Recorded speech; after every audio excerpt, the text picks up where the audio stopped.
and they're telling me, hey, we're going to staff you, don't go staff, then I'll rush carry items so that as soon as I am staffed, I can just use my W to kind of get that range on the vision on the carry in the back and just kind of hit them from the back, hitting you with hopefully a little bit more damage because I farmed a carry item waiting to be staffed later. So it just depends. I think that 4 people are going to need a staff here.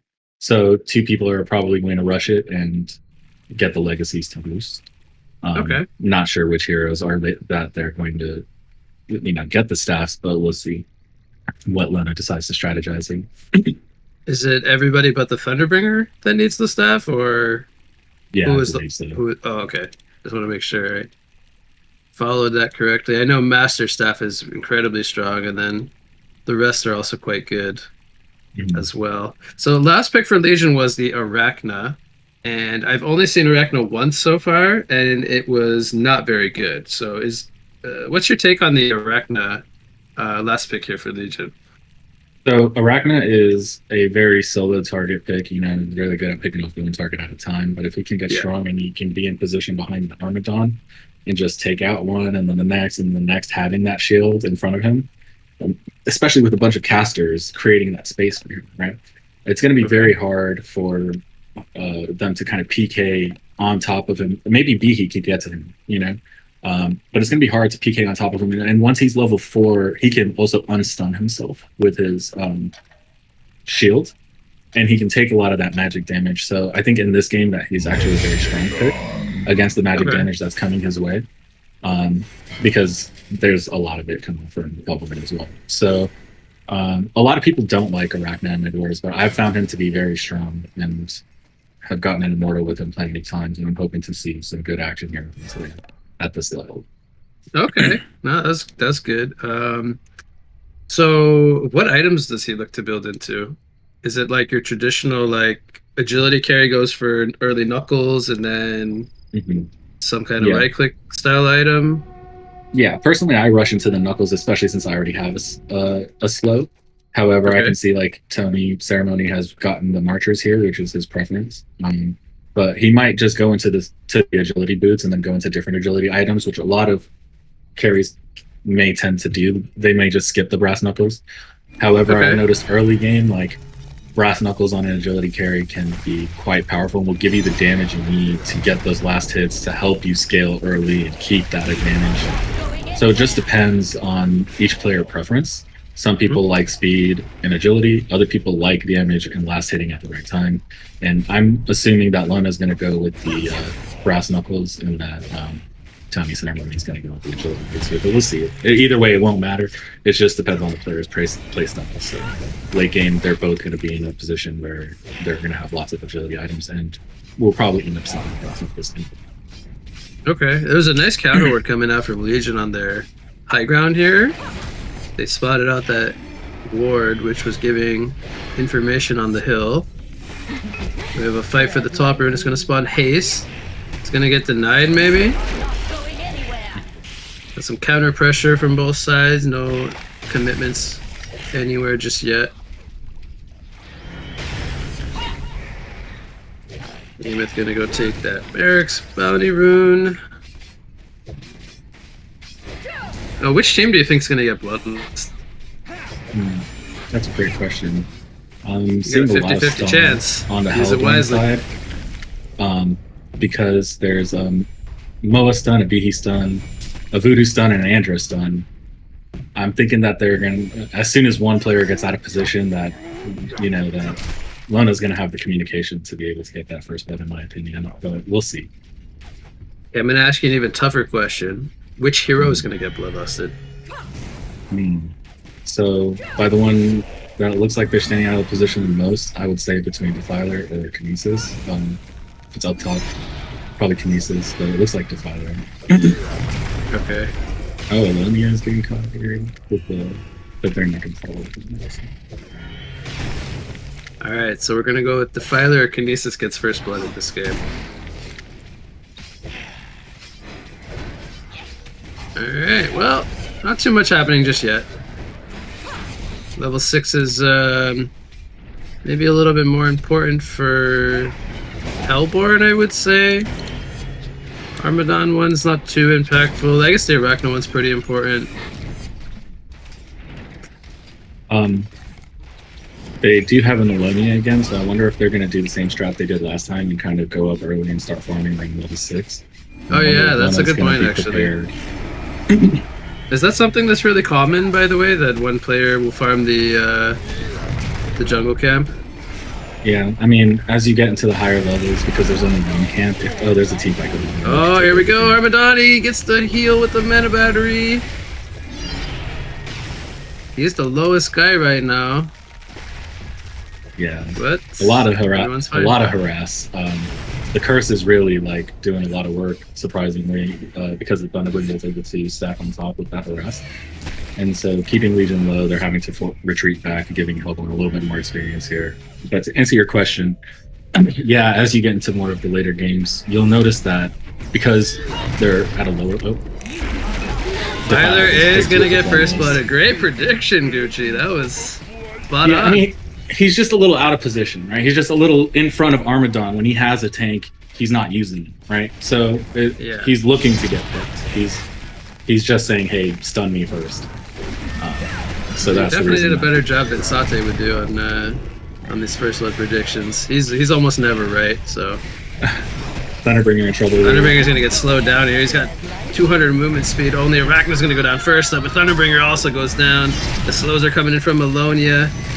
Very low life on some of these targets. Behemoth gonna use a mana battery into a fissure stun. There's a dive coming in from Armadon. He commands up and he gets the kill. There's a hat trick coming out for Coco Jambo, and the second Coco Jambo falls again for the second time. So both Coco Jambos actually falling. And I love Swap on the Arachna. No chance. He is going to fall. Baited by the Merrick's rune, very amateur move there. You can see that there are 5 people watching me and still going for it, asking to get killed there. But I love to see that Armadon pick. It's just an illusion getting picked there. But I love to see Armadon manning up within 4 minutes into the game, not caring about the tower, seeing 2 are low, going in there, using his harass, getting that last hit, getting a pick before he dies. It's awesome. Not on the 2 from the Behemoth. The wall separating them a little bit, but Lonia getting chain stunned here. The Curse Crown comes out. She will fall, though. Kinesis also getting hit by the Spell Sunder from Thunderbringers. The lift takes out Voodoo Jester. Defiler very low on life with the Ghost up. She's going to get sniped out by the Fissure from Behemoth. And I believe it was a 2-for-1 here. Yeah, Lona coming out on top of that. So we currently have a 4-7 hero kill score favoring Lona. So Behe has 1,600 gold, and since he hasn't bought an item for staff, I'm assuming he's rushing for PK, which is also a great move. Looks like. Yeah, one of the things I noticed in game number 1 was the Behemoth went for Astrolabe, and Sate and I talked about how that really slowed down the portal key timing. I think the contrast here is going to be Behe with a much earlier portal key timing. Yes, very helpful, and I agree with that. It was really odd to see, especially since they had a support. On the Defiler. Defiler's gonna fall here. Fissure stuns up the back line, and the fight will conclude there with another reset. These swaps are dirty, and the early tablet is already there, so not seeing any marchers. I'm hoping to see that next on Andro so he can get out of this stickle situation.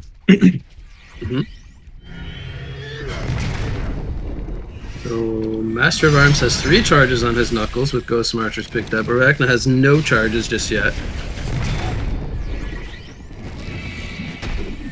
We have a Gnome's Wisdom on Defiler. Mana Ring or Ring of Sorcery on the Alonia. Thunderbringer actually decided to skip the Sorcery Ring. Usually we see that before, but he actually has the gold for one now. So he picked up the Spell Sunder first. It's now because of the Armadon. So tanky, needs that Spell Sunder to keep him low.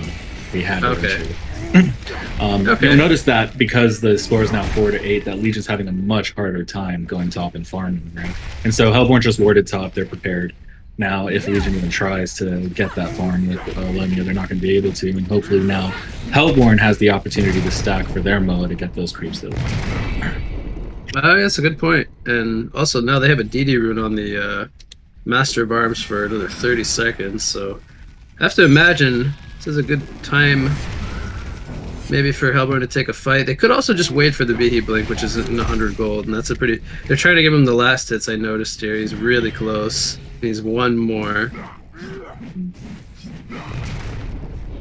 Yeah, and then once they have the Thunderbringer ulti to keep them all low and the Behe ulti, you know, it's just going to be a matter of Moon coming in and cleaning up on top. So it's going to be really hard for Legion to initiate because Arma doesn't have a staff, Arma doesn't have boots, doesn't have a way of really getting in. They have a flank coming in here from Defiler and Armadon. They're diving the tower. The Fissure lines up in the middle of the river here as Andromeda does fall first. Now Defiler is leading the charge. They will bring down the Thunderbringer, who did use his Lightning Storm. Armadon tanking in the acid, a lot of damage. Arachna also a sitting duck here. She will stay alive for now, but there's the Behe Shockwave. It takes out 2, making 3 as it's a hat trick coming out for Zod. And the Master of Arms falls in the end, and it's now an 8-11 hero kill score. I think that was a pretty... I want to say that was a pretty even exchange. Yes, it was a great attempt by Tony. You know, at least they got an initiation off instead of getting initiated on, which I'm predicting is going to be happening more throughout the match with the Behe decay. Andromeda is getting slowed up. Yeah, the presence of the Armadon. I'm starting to see why this hero gets banned. They take out the Alonia there. He's sitting in that acid, gets fissured up. Too much damage for him to soak. And the Spell Sunder, boy, that has to be really annoying. Just constant pressure from the Thunderbringer. Yeah, and then once he gets the spell shards, hopefully to counter all of the you know, magic protection items, then hopefully they're doing so much damage off of his ulti that they're already, you know, down at least a third of their health for most of the heroes except for Armadon. We're looking to grab this Merrick's rune, which is about to spawn. We could have a clash here, actually, as Lona is up on the high ground here. Armadon charging in the front lines. There's a really good fissure stun from Behemoth, or from the Kinesis rather. I think. Yeah, Kinesis counter stun there. It's always a nightmare to cast Kinesis, but yeah, there's a counter fissure from the Behemoth thwarting the chase. There's a swap though on the Kinesis. He's going to heal up for now. He's staying alive actually. It's not going to fall. Behe jumps in the background. There's the Lightning Storm coming out to prevent some pressures. Arachna gets walled in the background. 2 players are down for Tony and his crew. I think did they get any kills in response though? I'm not sure actually. They tried, but like you said, Arachna got walled off there. She had ulti down the Master of Arms and was trying to pick him out, but Behe, being a good teammate, was able to block her off and let Moa get back to safety and take out that spider. So now it is 14-9. The lead has grown to 3.6 thousand gold. Looks like Behe has a glowstone, so he'll be heading into a staff of the Master, which makes a lot of sense. Is it quite common for players to skip the marchers and just build into these? Yeah, like, I mean, with escape items, like, yeah, they already have a tablet and a PK, so they're relying on each other to get each other out. I personally like having at least marchers myself because sometimes my teammates might not be close enough to get me out. Not because they're taking a lot of damage here. Cursed Ground, that is a level 2 Cursed Ground. That's another thing actually. Well, actually hold that thought because the swap happens on Andromeda. She melts to the team support in the background. Behe, no boots. He's getting locked down, or rather slowed permanently by the Armadon. That's an Andromeda illusion there, and that gets fissure stun. Look at the tower though. It's gonna fall here. Master of Arms already dealing quite a good chunk of damage. Has 2,500 gold saved up. We'll most likely see the early Nullifier Blade come out. Armadon is blocked here for now. Lightning Storm comes out. Do they have the damage to bring him down? They do not. He survives. And the tablet happens onto Andromeda to get him away from the Defiler. I think Kinesis hit that Asher right in time to help him before the wave. Armadon was very close to dying there. So he actually goes for Shield Breaker. Do you like that choice over the Nullifier Blade this game? Personally, I like damage, so yes. If I'm going carry, I prefer to have a damage item. A lot of my teammates will ask me to get a Nullifier Blade to stop the mana, to keep the mana drain up. It just depends on what... If my team is comfortable and trusting me with the damage, then I'm going to go Shield Breaker. But if my team is asking me to go Nullifier, I'm fine playing with the team. I want us to win and work accordingly, and I think Nullifier is a perfect item to rush on them. It's not that easy. All right. Yeah, it's just each player's preference at the end of the day. Jid Spire picked up on Thunderbringer. Not sure if I see that too often. Is that he broke the sorcery ring for the extra cast range? Mm-hmm. Guess he wants to stay as far away from possible from the Armadon and the Arachna. So, here they come in. Who got swapped here? Was that the Armadon? It was a BD PK, I think. Okay. I'm not sure about the swap. OS Call comes out in defense though, but he's still gonna go down. There's too much pressure. The slows are happening from Arachna and Alonia. They're trying to dive, but the tablets are coming into play. There are 2 tablets. Shockwave catches 4 players. Do they have the follow-up? There's the Lightning Storm. Takes out 2. 3 players fall in total. And Kinesis, he's on the run as Thunderbringer's trying to chase him down, but Armadon is here helping with some slows. And it will only be 3 kills, but that was a huge Behe dunk coming out.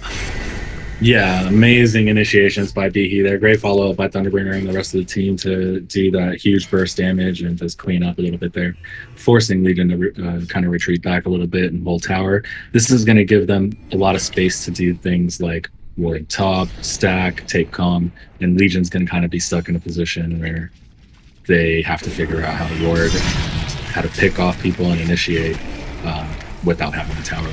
So. Plus, I believe when you lose a tower, that respawn time adds by 4 seconds per each player. So this is going to be, every time Legion gets picked off, it's going to take them a little longer. Oh, but he gets counter fissured there, but there's another tablet. They're really on top of these tablets, countering those Behe walls.